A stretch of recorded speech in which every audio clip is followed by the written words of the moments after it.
Why voting for Donald Trump is a morally good choice. That's the name of the article that was recently written by Dr. Wayne Grudem. It appeared on townhall.com, and I thought, this is so awesome. My wife read it to me, and it just kept getting better and better, and I thought, I have to actually read this on the air, something I have never done before. So I continue with his words concerning Trump and his choice of Governor Mike Pence.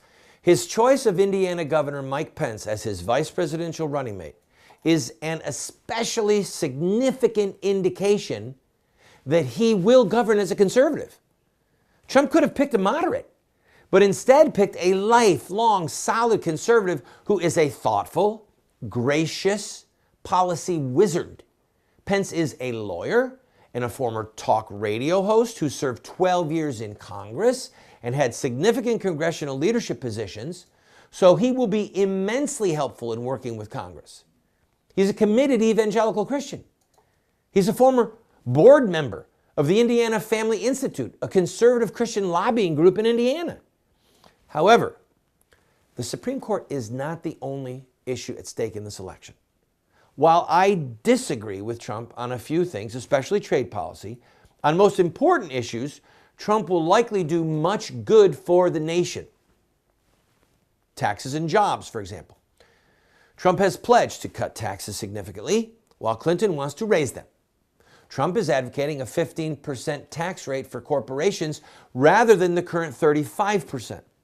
Lower corporate taxes would lead to business expansion and a massive increase in available jobs and higher pay levels.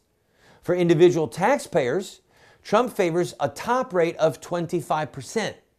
But for Clinton, it's 45%. Most small businesses file under this individual rate, so once again, Trump's lower taxes would result in substantial expansion of businesses and many more jobs. Finally, our economy would snap out of its 8 years of anemic growth. In my judgment, Christians should support lower tax rates that would lead to more jobs because Obama's economic policies for the last 8 years have hurt lower income and low middle class income families the most. Many can't even find jobs, and others can't find full-time jobs. Those who have jobs struggle to survive with no meaningful pay raises year after year.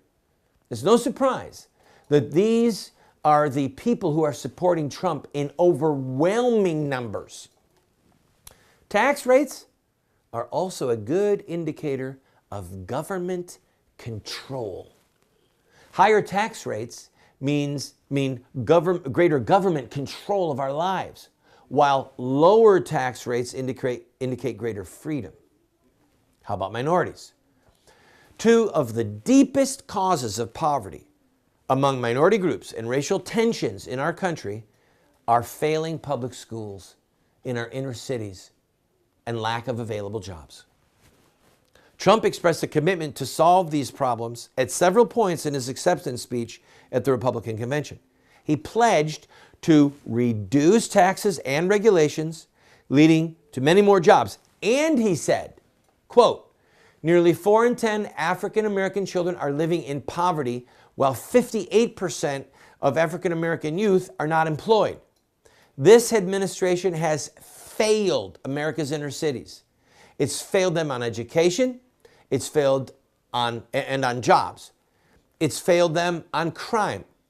Every action I take, I will ask myself, does this make life better for young Americans in Baltimore, Chicago, Detroit, Ferguson, who have as much of a right to live out their dreams as any other child in America?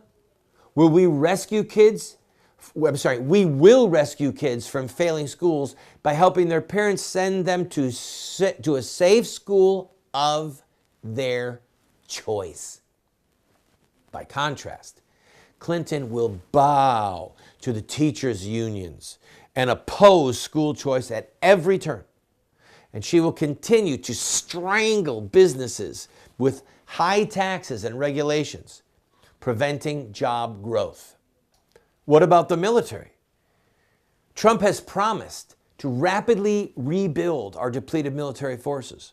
But Clinton would continue the liberal policy of eviscerating them through denying funding. This is dangerous in light of increasing threats from China, Russia, Iran, and ISIS. I've got to take a break. I'll be right back. I'm reading the political treatise of Dr. Wayne Grudem that appeared recently on Town Hall. Don't go away.